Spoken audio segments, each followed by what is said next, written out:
Before we jump in, I want to let you know that our summer membership drive's on through August 15th. If you've been meaning to become a member, now is the time. If you sign up at bit.ly/2026memberdrive, all one word, you'll get a really rad limited edition t-shirt and know that you're supporting the continued existence of this show. It takes a lot of people power to put this show out week after week, and so if what we do matters to you, go to bit.ly/2026memberdrive and sign up. We're looking for 250 people to join us this summer, which is going to double the number of folks in our membership program.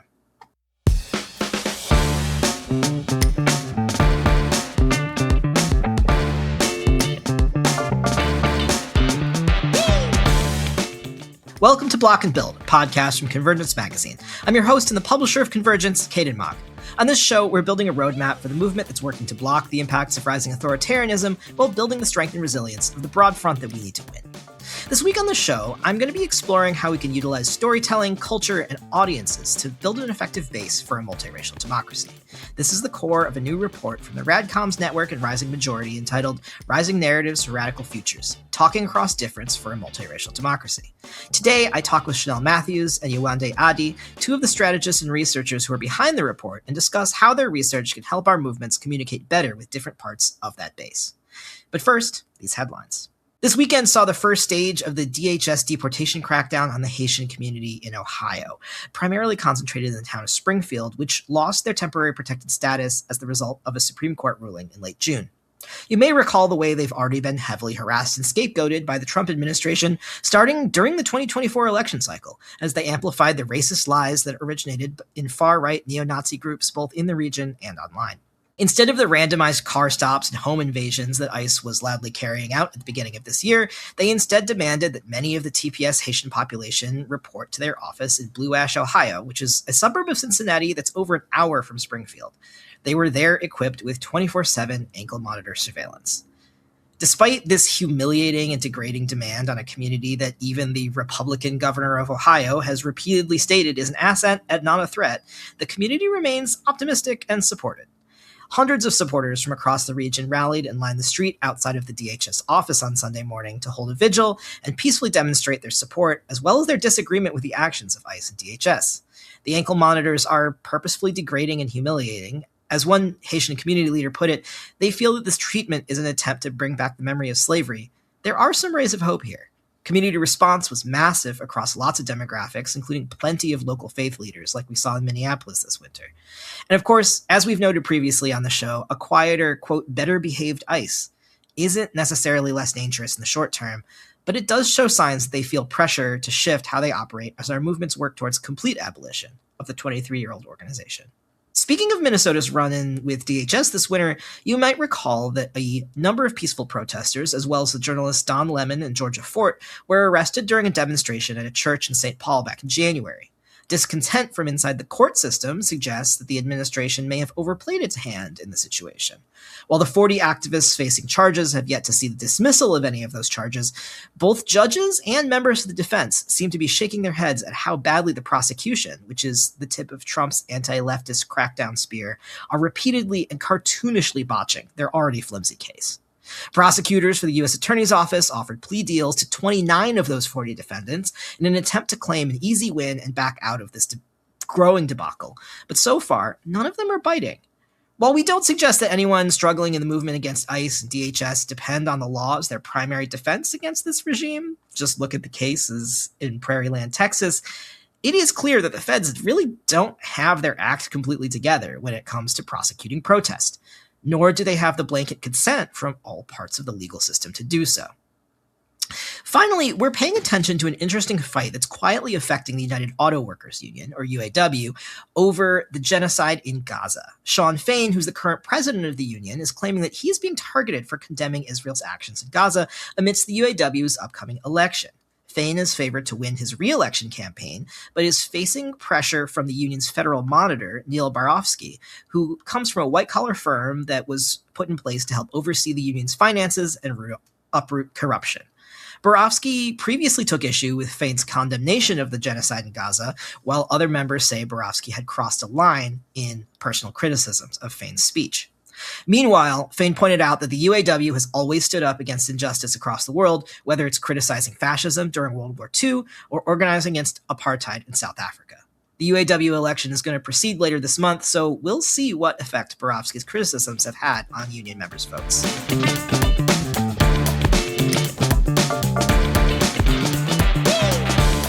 The Joe Rogan Experience, Modern Family, and The Daily Show. Needless to say, the audiences of all these kinds of programs and content are usually on different political wavelengths. A new project from the Radical Communicators Network, also known as RadComms, and Rising Majority says that in order to build a stronger force willing to fight back against authoritarianism, we need to understand how different kinds of stories and content affect how people perceive issues and understand meaning. Starting there, we can begin to be strategic about how we build narratives about organizing and activism that are tailored to specific audiences to better form a movement base, issue by issue. This report distinguishes 4 different types of groups of audiences, from the Fox News crowd to the kinds of people who are eager to watch the latest episode of HBO's The Pitt. Analyzing these differences in audience taste and values can help organizers build narrative strategies that bridge divides with the power of storytelling. The full and frankly very well-designed and easily digestible report is linked in our show notes, and we really suggest that those of you who are interested in any kind of movement comms work go and check it out. Today, I'm joined by 2 of the folks involved in producing this report, called Rising Narratives for Radical Futures, Talking Across Difference for a Multiracial Democracy. Shanelle Matthews is the founder of the Radical Communicators Network, which organizes movement communications workers across the US and internationally. And Yewande Addie is a communications scholar and narrative strategist with the Bliss Collective. Take a listen. I'm now joined by the founder of the Radical Communications Network, Shanelle Matthews. Shanelle, thanks so much for joining us today. Hey, Kaden. Thanks for having me. And we're also joined by a communications scholar and narrative strategist, Yewande Addie. Yewande, thanks for joining us. Thanks for having me. Great. Well, let's start with a little bit of background, both about RadComms and where this report came from. Shanelle, could you tell us a little bit about RadComms and then talk about kind of like what the intervention RadComms is trying to do for our infrastructure? RadComms is a network for communications workers who serve left and progressive social movements. Our origin story is like a lot of other origin stories of organizations that were founded in the 2010s. In 2016, we were, toiling away doing our movement work, and Trump was elected. And I had a question about what the role was of the social movement communications worker to A, ensure he didn't get elected again, and B, to mitigate the material harm to working class people in the United States during his first administration. So I had put a call out on Facebook. I was working as the director of communications for BLM, the Black Lives Matter Global Network at the time. And I put a call out on Facebook asking people, what is your response to this particular moment and how are we going to intervene? That call yielded a Zoom call with like 100 communications workers across the country. And at the end, I asked folks, well, what do you need from this conversation to move forward? And they said they need a space to convene. So RadComms was born really as a place for comms workers, people who focused on the discipline of persuasion, storytelling, and narrative power building on the social movement left, to share in our grief and our confusion, but then also forge a path forward for how we were going to be part of the larger resistance to the Trump administration.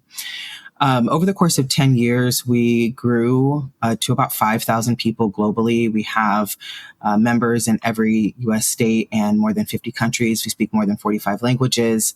And together, we built some pretty incredible narrative infrastructure for the social movement left, including the kind of active listserv, which is the main place where people convene to have conversations and share strategies across issue areas, geography, language, political association, and affiliation. And it's also intergenerational, but also to collaborate on narrative interventions that would provide, roadmap or narrative opportunities for the left to take advantage of during Trump's first administration, but even up until now. Not to say that Trump is our only adversary. Certainly, we struggled with Democratic policymakers as well as other institutional leaders. But we could see that we needed a bigger tent to fight an authoritarian regime from a hegemonic and media-based perspective. And so building narrative power together, against that was kind of one of our chief goals. A few things that we did together, we put out an anthology last year that looked at the first 24 years of the 21st century and how the left built power for big, bold ideas. It's called Liberation Stories, Building Narrative Power for 21st Century Social Movements. And that anthology has 62 contributors across the left who focus on different issues and also tactics. In the book, you'll find chapters on Palestinian liberation and indigenous sovereignty. You'll also find 6 chapters on Black liberation, including my own, where I explore the work of the Movement for Black Lives and the campaign to defund the police from a rhetorical and strategic communications perspective. And you'll also find chapters on tactics. We have a chapter from the Black feminist scholar at the University of Chicago, Kathy Cohen, where she explores the function of data and polling for liberatory aims. A chapter from Fresco Stees, who focuses on the aesthetics of radical social movements and what it means to dress in our uniform and solidify ourselves across geography with chants and songs and how we look.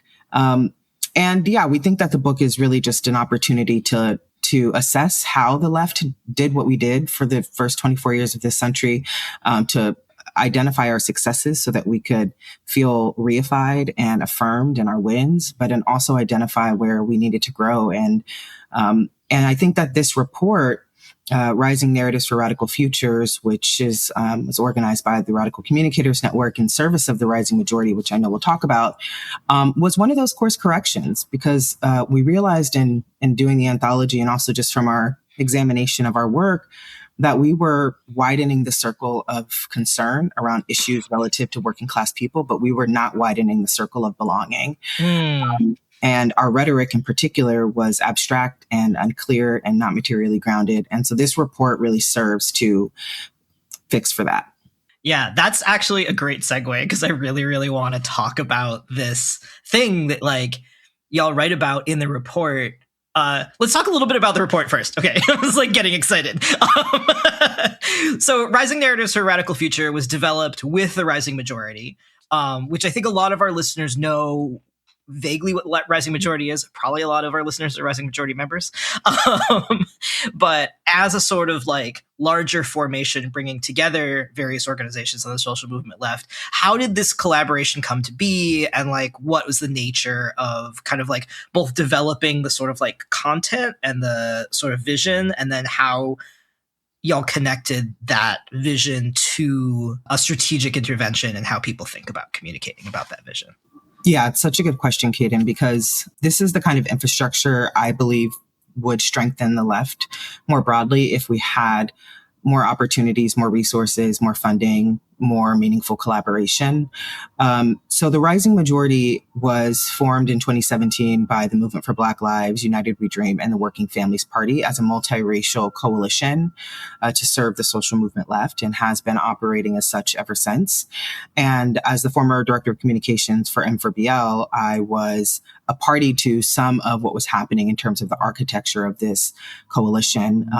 The Rising Majority coalition structure is in the style of, multiracial civil rights coalitions. This is not something that's new. We are simply using a model that has worked before and trying to adapt it to a 21st century context. So when the Rising Majority had its Congress, I think that was in St. Louis in 2024, they brought together 700 or 800 movement workers across the left. It was huge. It was magnificent. And I was really happy to hear the leadership team of the Rising Majority say that they were interested in having narrative be a pillar of their work. And when we think about narrative and narrative power, what we're really talking about is the ability to control stories told within a society, including who tells them and how they're interpreted. It's really about helping to shape people's worldviews through storytelling by both delegitimizing dominant and harmful narratives and supplanting those narratives with inclusive, powerful, multiracial, democratic narratives that serve the many and not the few. And so narrative power as a function has long been a part of social movements. It's just been mostly newly professionalized and recognized in the last half century. And funders are now investing in it, and organizations are saying, yes, we want to do narrative and storytelling. And I have my own thoughts about, why people were apprehensive to adopt this particular discipline. It has kind of dubious origins in some ways, or has been co-opted by right-wing operatives as far back as like the First World War, when Edward Bernays was using these propagandist tactics to kind of persuade people against their better interests. So there's a lot of reasons why this discipline had been kind of, I think, rejected or at least just people have been indifferent to it in many ways. But the rising majority was ready to really engage in this narrative power building. And at the time, they were trying to figure out what the best pathway was to do that. So at this Congress, they had asked if we would help them, RadComms would help them kind of organize these sessions around narrative power. So we reached out to the communications workers at the Rising Majority organizations who already were skilled in this discipline and started to organize together. That group became the Rising Majority's Narrative Power Praxis Table, which has been meeting for, as you know, Kaden, because you're a part of it, has been meeting for the last 2 years to talk about how to build narrative power for the demands in the Vision 2050 the Rising Majority put out. And so, yeah, I guess in short, we wanted to find a way to make the vision that the Rising Majority put together painstakingly over the course of years with a coalition of more than 100 organizations. We wanted to make it legible to people because that solution, that course correction that we were trying to fix for around the legibility of our demands, making our ideas less abstract, more salient, more resonant, more materially grounded, more legible to everyday people, connected to kitchen table issues, not speaking over people's heads. That's what we wanted to do. And in reading the vision that the Rising Majority put out, it's incredibly beautiful. And also, for any layperson who's not involved in movement work or somebody who's just, who's peripherally engaged in the politics, in the liberatory politics, it would be very unclear what it is exactly we were asking for. So this project was kind of happened because the Rising Majority leadership team said, yes, we want to invest in narrative. We're interested in partnering with the Radical Communicators Network. And can you guys help us socialize our vision and make it popular? Popularity is important because popularity means it's on its way to normalization, and normalization is about power. And that's what we are trying to do here. So we reached out to one of our funders and raised $1 million for the project. And I just want to say, I want to say that because I think that narrative projects are not well funded, that it's hard to find money like that for narrative projects, that it's part and parcel because we had been in relationship with an existing funder who we knew was invested in narrative. And I just want to shout out the Robert Wood Johnson Foundation, who gave us the money for this. And who has been an amazing partner throughout this project. We also knew that a lot of our comrades in the movement who had done research had been laid off from their jobs or had lost grants because of the Trump's administration cuts to many foundations. So we knew that there were people out there who were perhaps looking for work to study some of these ideas. So we put out a call for researchers who focused on these kind of 6 issues that we were interested in focusing on for the report. So how do we break down these 6 issues? We looked at the vision that the Rising Majority put out and we said, well, what are the major themes? And those themes ended up being democracy, solidarity, internationalism, abolition, climate, and regenerative economy, which Yewande is proficient in. And we hired a researcher for each of those issue areas. And we also collaborated with the Digital Democracy Institute of the Americas to do the exact same thing for Spanish language media. So our goal was to look at how these issues were being discussed across the most popular YouTube shows, the most popular television shows, and the most popular podcasts. Why? Because that's where everyday people are getting their information. And we wanted, and even though it wasn't like one for one, maybe they weren't saying regenerative economy, but they were talking about work, and Yewande can get into this. And so that's what we did. We spent a few months, 3 months, researching each of these areas and platforms in these issues and gathering data. And we learned a lot. And we've been spending the last couple of months kind of talking to different organizations about what we've learned. And then I think the other thing that feels important is that we collaborated with Harmony Labs because, it's important for us to understand that the general public is not an audience that we can communicate to. People have different worldviews. They consume different media. And all of that determines how they understand all of these issues. And so we used what Harmony Labs calls their narrative observatory audience observatory, to look at 4 different worldviews that I'm happy to give you more context about when it's time. Yeah, totally. I think one of the things that I find really interesting about this is how research-based it is, because often, like, my memory of getting like sort of like messaging guidance is like, we just sort of invented this stuff, right? Like, this is actually based in studying where people are getting and what pieces of media are actually shaping people's worldviews, which it feels so important because of that insight that y'all write about in the beginning of the report. That is, our messages in the 2010s and early 2020s assumed shared values, as opposed to like digging into the question of what are the values that different people in this country have and potentially share, and what can we connect on, which ultimately has the effect of leaving folks who are outside of the people who are already convinced of what we believe, for sure, behind. And so, yeah, I'd love to hear a little bit more about the research piece. I don't know if Yewande, you want to tap in on this, talk a little bit about like your approach and like the things that you were thinking about when working with, especially the Harmony Labs data and the like formulating the regenerative economies section and the questions that you were asking. Yeah, we kind of had a very sort of an approach that functioned off of agreement about how we were going to develop this methodology. We knew we had bodies of content that we were going to be pulling from for each audience across each of those sort of sectors. We knew, like what kind of content it would be, like what television shows, podcasts, news clips, YouTube related content, scanning social media for things that are on TikTok and Instagram that have some sort of virality behind them, and trying to figure out like where are the common threads within those storylines, what characters keep recurring over and over again, what themes can we pull from this content, and how would they continue to inform these existing sort of audience models or worldviews. And if we wanted to develop some sort of point of intervention, where would it make sense? Could it be sort of drastic, or would it be sort of an additional character or a particular storyline or scenario that would help to shift the way that a person thinks about what's possible in terms of solutions?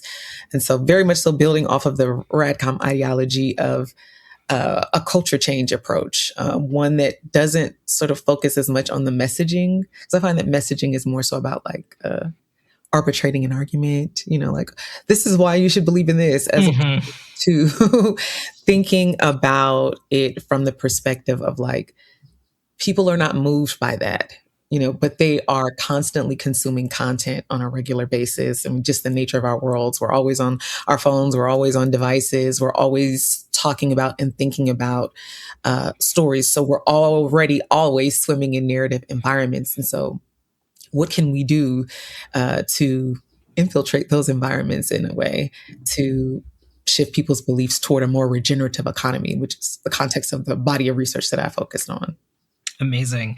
I am really interested in digging into the audience research from Harmony Labs, and it's obviously like a really big sort of structuring. It's a set of structuring insights into this report, but I'm interested in how your understanding of like how these audiences were sort of like formed through the audience observatory, and then like what are the lessons and values that like these audiences kind of like give us as communicators.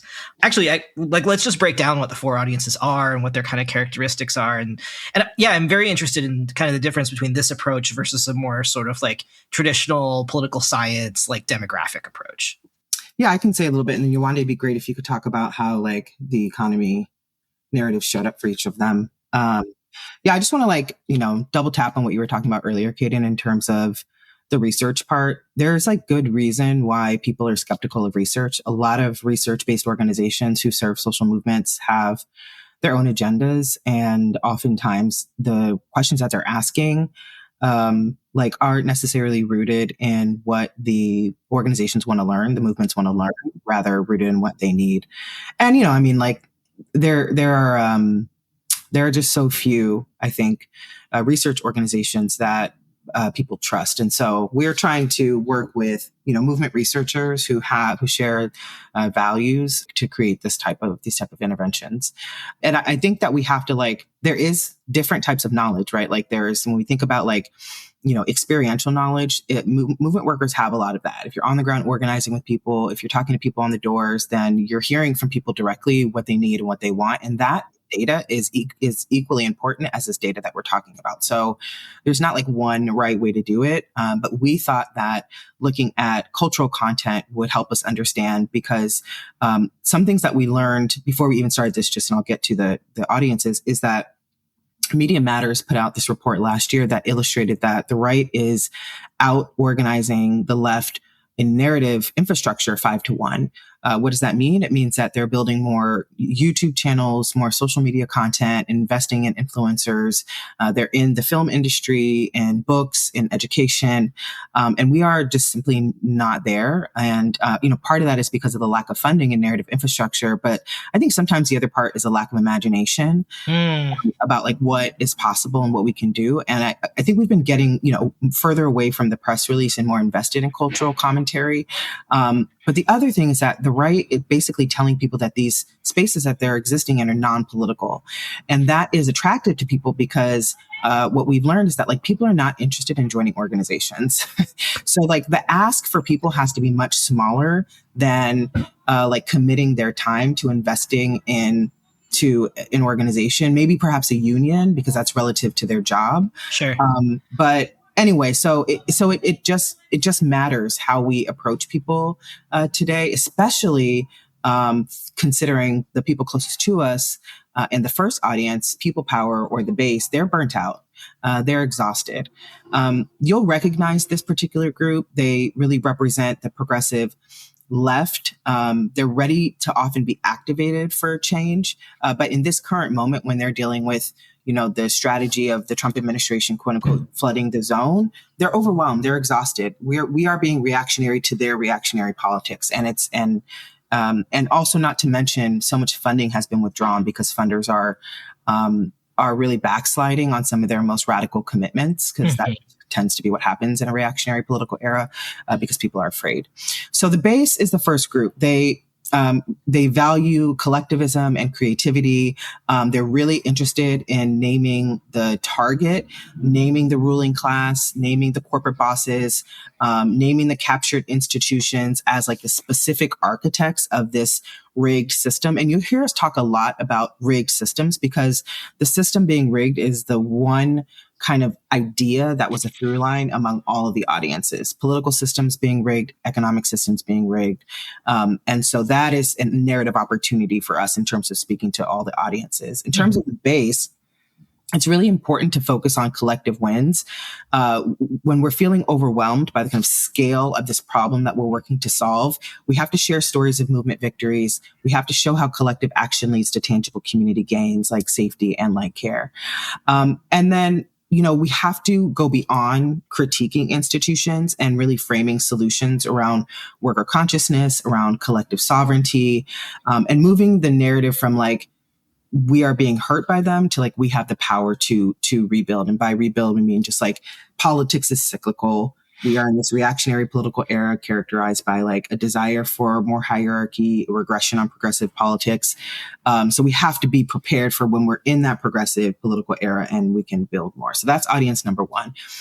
Audience number 2 and 3 are both the movable audiences. So if the base is the people who are already with us, the movable audiences are the folks that are kind of peripherally engaged in politics, maybe voted for Obama twice and then voted for Trump, very interested in how they can make life better for themselves, no matter who is governing. So the second audience is If You Say So. And again, these are from Harmony Lab's Audience Observatory. You can go to their website and kind of look at their philosophy on how they developed this. But we found it to be a very useful way to think about different worldviews. The If You Say So group, these are the cynical movables. These would be considered your nihilist. They're very online individuals. They believe systems are fundamentally unfixable. This is important because how they believe change happens is going to be very different than the base. They believe that everybody's looking out for themselves, and they're looking out for themselves. So they don't, for them, when we're communicating to the if you say so movables, we do not want to frame organizing as a moral duty, We've seen this be rejected by this group. They want to hear collective action really being framed as like a practical hack that allows us to like reduce risk together, or like a clever way to rewrite the rules, right? So if they're nihilists and they're like, the system is like broken, there's nothing you can do about it, their whole thing is just game it, right? Game the system. They like subversive humor. They're repelled by like people who are overly preachy, overly political. They don't want like super political messaging. They like satire. They like absurdism, and unbranded content goes like a long way. And I just want to say like the unbranded content part is so important, but so hard for nonprofit organizations to do because everybody's trying to raise money. Yeah. You know? Yeah. And it can be like so hard to say, like, we're not going to put our org's name on this. We're going to allow this to go out to shift the culture and not get the credit for it. But that's what the if you say so people need. And so, you know, hacking the system, we can talk about what that looks like later, but that's important. The third audience, and this is the second movable audience, is the kind of traditionalist movables. They really value law and order and fairness. They're kind of the people who are always like, oh, there used to, you know, times used to be better. We need to go back to those times. And there was a time where systems worked for families. And of course, like we know that is like a mischaracterization of the past, but that's what they believe. They want to restore things over transforming them. And so they don't want to hear us talk about abolishing systems. They want to go back to like their original purposes rather than dismantling anything. And they really see like rigging as the result of like bad apples or corrupt individuals. And so that's how we have to think about this group, is that they may agree with us on like mutual aid and you know, living wages for working class people, but they're not with us on things like public safety and trans rights. Sure. And then finally, the final audience we've been referring to as the opposition. They're the don't tread on me audience, but they're not our enemies. But this group is really about rugged individualism and like radical autonomy. These would be like your preppers. These are the folks who are watching like, you know, Yellowstone and thinking about buying land in Montana. And, you know, they have a major distrust towards the billionaire class and corporate elite. But they also really believe in like, you know, self-determination, collective freedom from state violence. And they're really inspired by like trusted messengers. And so, you know, across these four audiences, the universal finding is that the system is rigged. It's a great entry point for us to talk to people. But we have to remember that each of these groups thinks about who is rigging the system and how to fix it in different ways. And that is the narrative strategy we have to focus on. And I fear that one of the biggest gaps on the social movement left is that we have not been invested in by funders to build the narrative infrastructure we need to reach beyond the base. Because I've been hearing people be like, we want to reach beyond the choir. But what we've learned in doing in talking about this research to everybody, the question people have is how? How do we do that? What is the strategy? And who is going to give us the resources to be able to learn? Yeah, it's like not something that I think a lot of people have practice in for a lot of those reasons that you name. And I also think, I imagine that like some of that is there's also some fear around reaching beyond the base sometimes. Like we both want it and we're a little scared of it. For sure. And I think one of the things that this report does really well is it's like, look, this doesn't have to be scary. That there's actually like one kind of like some shared ideas about what's going on, but like the assessment of why is actually where we diverge. Exactly. I think that by itself seems like a really valuable intervention, right? Yeah. Yewande, I want to pull you in here to talk a little bit about how these, maybe make this a little more concrete for us in the regenerative economy section, talk a little bit about how you were thinking about these four different audiences when it comes to like talking about building a regenerative economy and like how you might communicate with each of those segments in different ways. Yeah, if you don't mind, I just wanted to add just a little piece onto what Shanelle mentioned, and just like this Harmony Labs approach. I really like it in terms of like thinking about narrative interventions. just from a media communications research, sort of like market research approach to how audiences are normally sort of segmented, you see demographics come up a lot. With that, because it's, easy data to be able to ascertain, getting people's races and their age and their income. And oftentimes you miss so much in that type of data. You can get really surface insights, I presume, but, just because you are the same age or race of someone else, it doesn't mean that you actually think similarly. And so I think the evidence for a narrative intervention might be a bit thin. And then when thinking about sort of like folks that tend to focus on the movable middle model, like what group is the most winnable or most persuadable?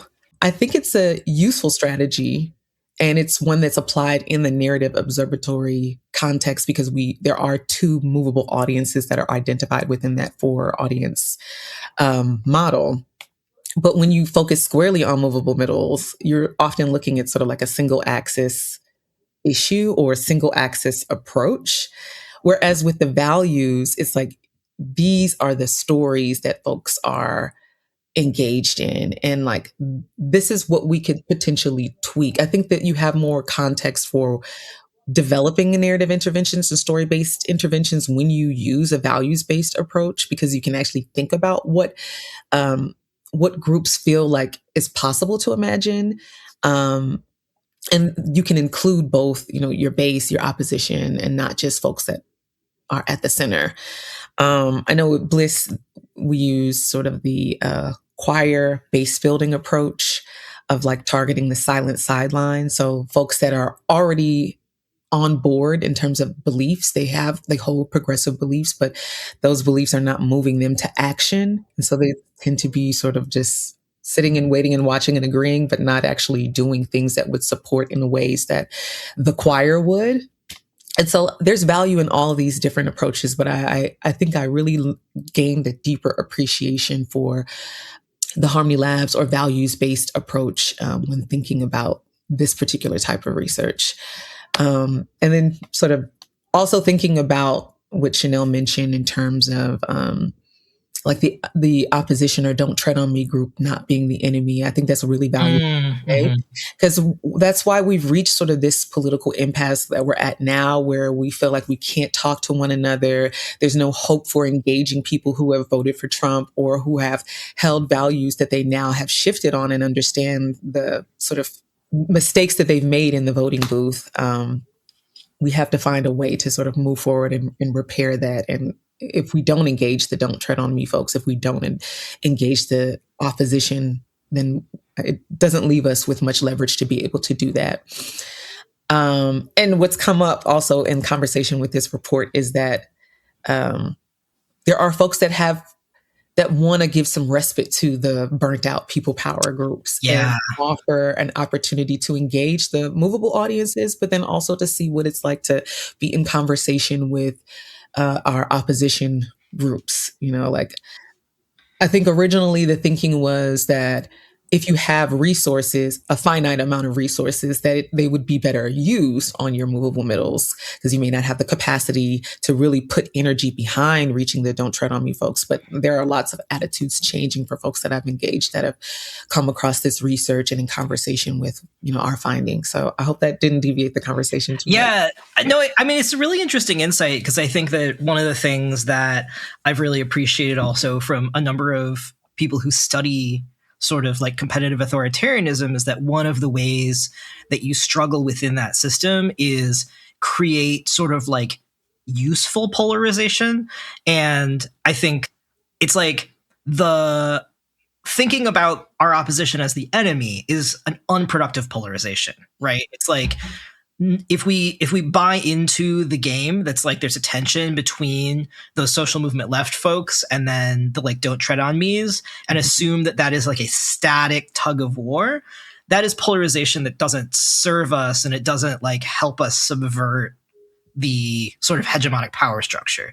But polarizing people in a productive way, so like polarizing working people of like a variety of like races and backgrounds against the sort of like political class or economic class that is setting the terms of that, the unproductive polarization, is the kind of polarization that then allows us to sort of like subvert and get out of that tug of war game that like is, if not a losing battle, at least a sort of like stalemate that doesn't actually gain us anything. And so I see that as part of this intervention in a really important way, that like it follows from a lot of that research on competitive authoritarianism. So I think it's really useful to like pull that out, Yewande. Mm-hmm. And sorry to answer your question about applying the audiences in a regenerative economy. Let me just be honest with you. Like, before I approached this research, that's not a phrase that I use very frequently. And so I had to really think about how I would explain this to a family friend, how I would explain this to folks I'm in community with in a way that felt grounded and felt easily understood, and something that wasn't sort of in the air, but something that solid. And so like thinking about like who makes money, who profits from it, what does it cost to sort of survive day to day? You know, what type of labor keeps societies running? Who controls our shared resources? The way that wealth flows across and through communities, and the future of what our economy is actually building, you know, whether it's regenerative or whether it's in some ways destructive. So that was sort of the backdrop of coming to this research and trying to translate it for myself, and thinking about how it would translate to other folks who were engaging in this research. And then in thinking about regenerative economy in an applied context to these particular audiences, thinking about story and thinking about characters and thinking about like how to grasp onto these audiences, we came up with all these different sort of character systems of thinking about it. So for people power, I think automatically like Rosie the Riveter, you know, like we can do it, you know, clearly exhausted folks, but if they have some proof points about like what's possible with their collective efforts, they're down their game. In terms of an extractive economy, like moving beyond that to more collective solutions. When thinking about If You Say So, for those that are familiar with like the Insecure show, for those who've seen it, I always think about her, you know, when she's like, it's me season, you know, like that. Yeah. Is very much so focused on like winning for themselves. And much of the content that was consumed within that particular group was very much so focused on side hustles and sort of coping with and managing the economy, as opposed to leaning into more collective action. And so like much of the intervention recommendations on that point were about sort of like making collective action the smarter choice, the more common sense choice. For the tough cookies, I think about Olivia Pope, because in some ways, many of their stories reflect that they want institutions to be fixed by a fixer. They're waiting for someone to step in and sort of be a hero and alleviate burdens that communities are experiencing financially and economically. And then, of course, for the Don't Tread on Me folks, I think like Elmer Fudd, you know, like walking around with your gun and sort of being in that sort of isolated, rugged context where everything is sort of a threat to their autonomy personally. And so trying to figure out where you can build stories that meet them where that instinct already lives within them. There's a couple of things that like come up for me immediately thinking about this, is like the conversations that I've had with folks who are working on data center organizing in particular across urban rural divides. Like we talked to some folks who are doing this explicitly and intentionally in Michigan recently, who are like actually trying to get sort of like folks who are in the sort of opposition, rugged individualist camp, who are like farmers in rural Michigan, to like see folks in Flint and Detroit as part of a movement against the sort of like extractive build out of data centers and the sort of like tax breaks and giveaways that the political class in Michigan is willing to give to big tech companies. That like, it seems like they're doing this very effectively. And that feels like a really good concrete example. And the other thing that I think about when I think about a regenerative economy is I think about, we've been talking so much on this show about, you know, the like prediction market thing. That's like, the economy is just a casino now. And that like it feels like there's an opportunity there to like use this framework to talk about that phenomenon, because it is just going to enrich the people who are already rich. And like there's going to be like sort of like in a real casino, there's going to be like one or two people who maybe like make a couple $100,000, and then Polymarket and Kalshi can be like, look, it works. But the rest of us are going to be suckered into participating in that casino. And I'm like, I can see these things already working, and like how we can talk about that issue to these four audiences in ways that speak to them deeply. And that feels really exciting to me. I would definitely agree. I mean, time and time again, we saw in the content, just like thinking about like universal experiences, like we're all experiencing higher power bills, failing energy. At one point or another, we're going to be caring for ourselves, caring for our children, caring for older people in our family. So even sort of the care infrastructure that is associated with the economy and how that work is often sort of underpaid, extractive labor in itself. I love that example. In fact, one of the pieces of content that we've used as sort of like an example of the Don't Tread on Me group is there was a news clip about a family. They've owned a family farm for generations, and they got like a $26 million offer from a company in order to build a data center nearby. And they just said straight out, flat out, no. You know, like we have fed this country for generations through difficult times, and we're not going to cede our land to some data center. There isn't enough money in the world to be able to do that. And so like you see sort of that don't tread on me ideology, but it's being used in a way that feels productive for everyone, that resistance, that rejection of corporate overlords coming in and thinking that they could pay people off for the dignity and the heritage and the connection that they have to that land. So like, yeah. Can I add something to that? I mean, I love that you brought in the issue of data centers. I think it's been very unifying this year to see that. And in addition to this research we did on popular culture, we also did some focus groups and qual boards, which are basically online focus groups where people can fill things in instead of saying them, which really helps to reduce the like kind of confirmation bias of a focus group or groupthink. Is that we looked at these like young men of color, AAPI men, Black men, Indigenous men, Latinx men, and asked them how they felt about these issues. And I think it's important to draw the distinction between like the economy and other issues that are like framed as social issues or ideological issues or, you know, individual issues like trans rights or, you know, reproductive rights or gender justice.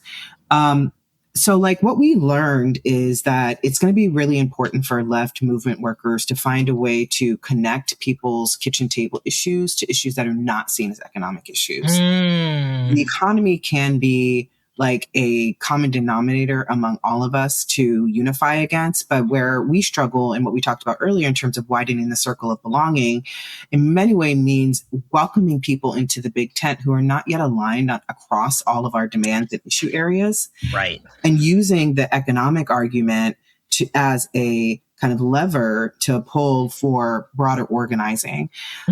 But we can't immediately then reject those same people who we are aligned with on economic arguments because they don't align with our issues on like public safety. And that's what we learned. Like when we ask these young men, like, what does the left get wrong about you? They're like, well, they associate my race or my ethnicity with my values, and that's unfair. They think I agree with them on, you know, trans rights or public safety or religion, and I don't. But where there's an opportunity is that we ask them also, what does the right get wrong? And they're like, I don't fit in their vision of America. And so there's like, you know, I see the regenerative economy angle in the report and all the lessons that we learned as a narrative opportunity to widen the tent. But then we also have to have that, like what you talked about earlier, the muscle memory, the ability to be able to welcome people with nuanced beliefs who like we can maybe help move along on other issues who are interested in aligning with us on against corporate billionaires and for a regenerative economy for all people in America.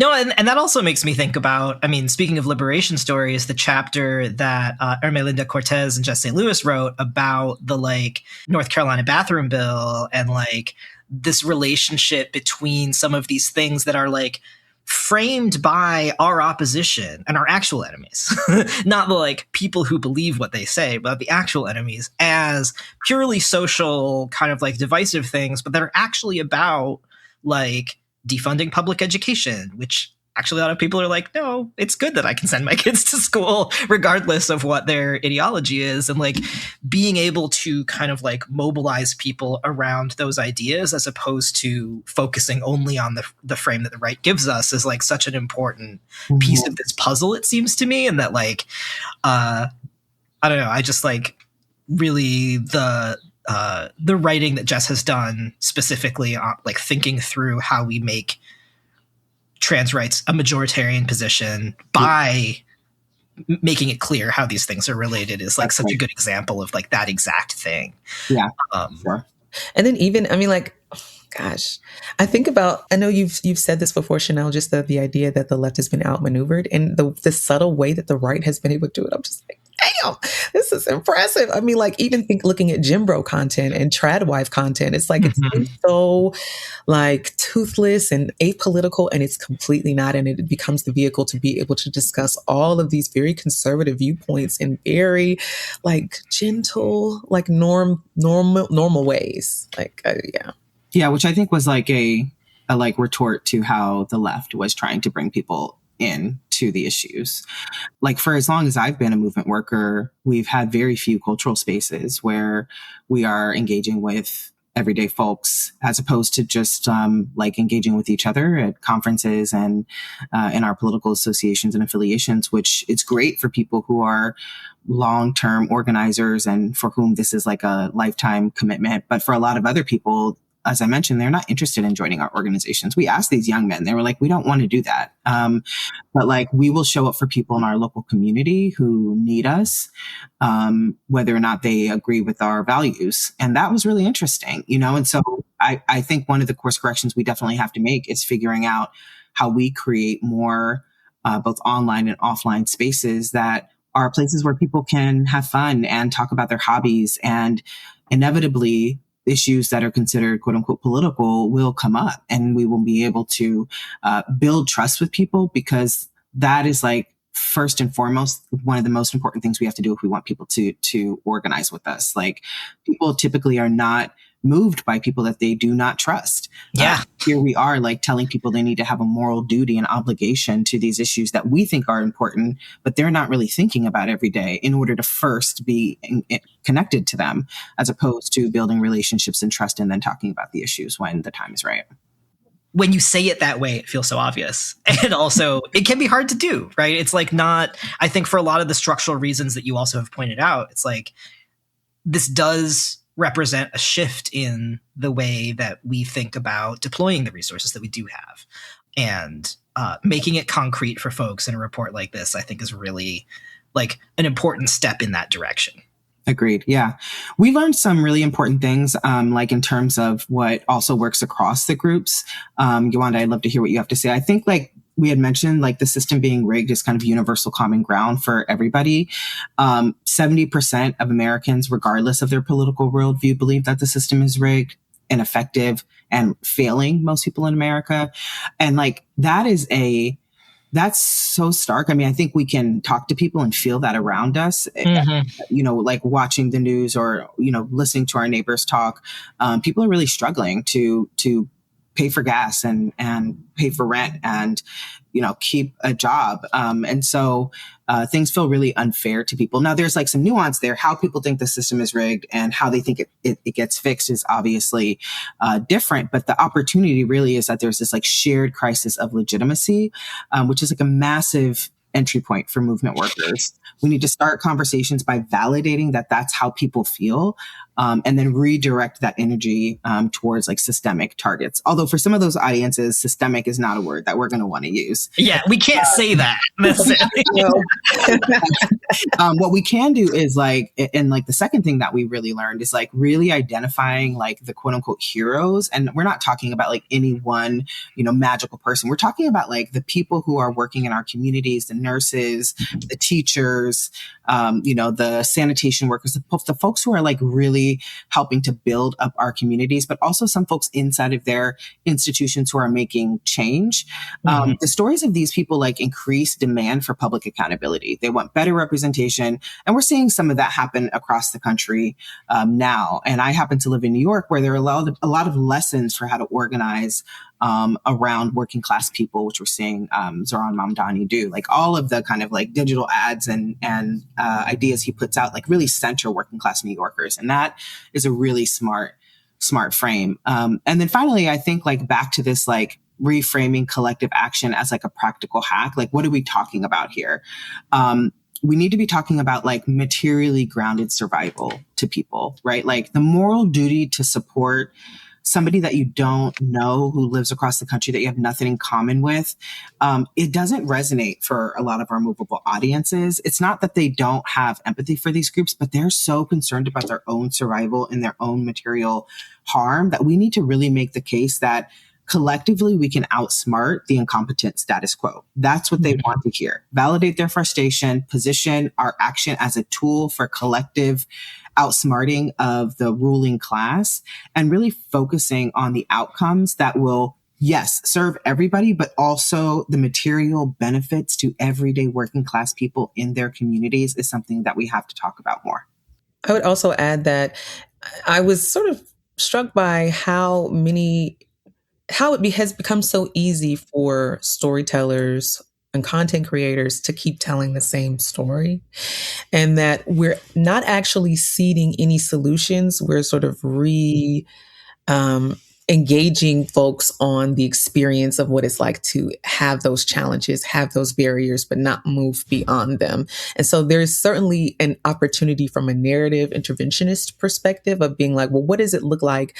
How could we help people imagine solutions to this? Does it look like land trusts? Does it look like co-ops? Does it look like more union building opportunities? Like, does it look like having more investment in care infrastructures so that the costs associated with that are, reduced, and we're able to have livable wages that are applied to a higher quality of life? Like we're not actually, I think the drama is in the experience or the challenge and the barriers, and not so much in the revolutionary ideas that could be possible.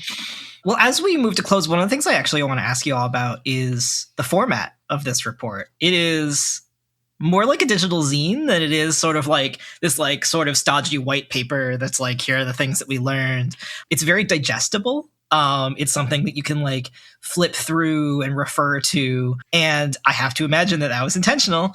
And I'm also wondering if there's like, if people want to have a resource like this, like on their shelf, like at their office, at their union headquarters, whatever, like, are there going to be physical copies coming? Like, what are the other things you're thinking about with distribution for this project? Yeah, the design choices were intentional. We were trying to walk the walk of like creating culturally resonant content for people. And we've gotten a lot of good feedback while also being accessible. We got some feedback too that maybe for some people, they need like a PDF printout. So we have both options available. Well, I just want to shout out Fresco Stees and Faye Worthington, who did the creative direction and design for this report and really made it aesthetically pleasing for people. It is digestible. You can hop around from issue to issue. You can read the climate portion and skip everything else if that's what you want to focus on. You can hop into the internationalism portion if you're working on issues around Palestinian sovereignty, for example. And so that was kind of the intention. We know that people are busy, and that also like I saw your last episode on the attention economy, that people are really struggling, right, to focus. And because of like what we were talking about, this flooding the zone tactic of oppositional forces, we're just like reactionary and tired. So we are those movement workers. We are part of the people power. So we know what it's like to feel exhausted. So the design choices reflect that experience and also reflect what we've heard from the movement. In terms of physical copies, we're trying to like be good stewards of the earth. We are not currently printing physical copies, but obviously folks should feel free to do that. And we're happy to put people in touch with our design team if they're interested in creating something similar. Is there anything else that's worth mentioning here? I feel like we've had such a rich conversation about like what this work really is about. I think from a kind of movement assessment perspective, like this is a hard time for our movements, and people are struggling. Funding cuts have impacted organizations. The targeting of the left by the Trump administration has instilled a kind of sense of fear amongst a lot of people. And not to mention, we are just, as Yewande mentioned, we've been outmaneuvered and we're under-resourced. But this is one cycle of politics, and it will not always be this way. And so I would argue that what this report is doing is providing people with the narrative roadmap and tools to prepare for the next cycle of narrative and organizing opportunities where the left can petition the government and also organize for a broader base of people in order to make some real change. And I also just want to flag that I've been doing some research on backlash related to 20th century feminist movements to really understand how backlash plays a role in our movements. And backlash really is representative of a consolidation of power by a particular group. And that's what we're seeing. And so that power takes a while to materialize, and it's currently being kind of deconstructed by the Trump administration. But we should see this also as our time to prepare and our time to This report is for movement workers who are interested in doing that, reaching beyond the choir, talking to people who don't already agree with us, building a bigger tent, being able to say yes, we want to include more people in our vision of society, and we are willing to do the hard work of communicating to them in the way that they need to hear it. Amazing. Where can folks find the report online? And are there other places that you want to point people to who are interested in this type of work? You can go to risingnarratives.com, which is where you can find the report. And then if you're interested in joining the Radical Communicators Network, radcommsnetwork.org. Well, thank you both so much for making the time to chat. It's been an absolute pleasure. And thank you for doing this really important research that I hope is going to drive this next sort of period of movement communications and organizing. Thanks, Kaden. Thanks for having us. My thanks again to Shanelle and Yewande for joining us for this episode. Again, you can find a link to the full report in the show notes.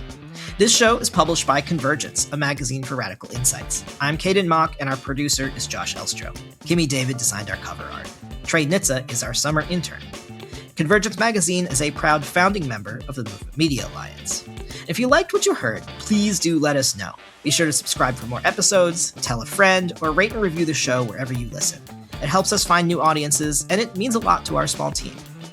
And finally, if you want to support the work that we do at Convergence, bringing our movements together to strategize, struggle, and win in this crucial historical moment, please join our 2026 membership drive.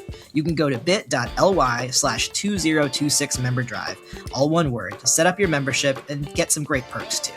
I hope this helps.